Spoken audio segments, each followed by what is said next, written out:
The first thing we're going to want to do is set up the Ubuntu Subsystem. To do this, we'll want to apt-get update and apt-get upgrade to ensure that all of our packages are up to date, and anything we want to install will also be up to date. When we've installed that, we'll want to make sure that we have curl installed. These steps might take some time if it's a fresh installation.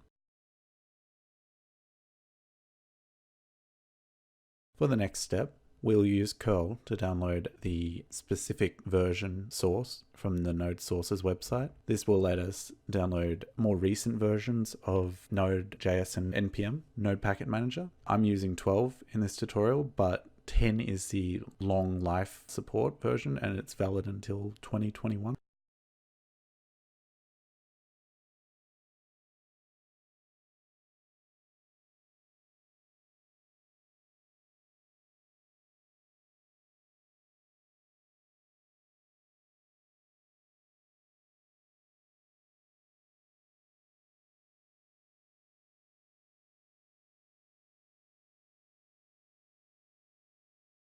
Now you can use apt to download NodeJS.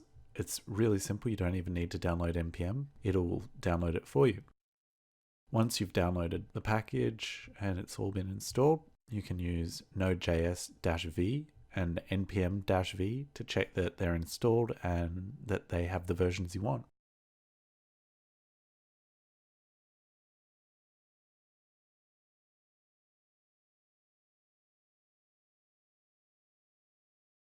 Finally, there's one more optional step. You can make your user a sudoer, which means that you won't have to type in your password every time you use the sudo command from now on. Doing it is kind of useful. You might have already done it though, so give it a go if you need to. If you don't worry about it. Thanks for watching, guys. This is my first video in a long time, but I'm hoping to make more from now on. So if you liked this video, give me a like. If you want to see more, feel free to subscribe. Thanks, guys. Have a good day.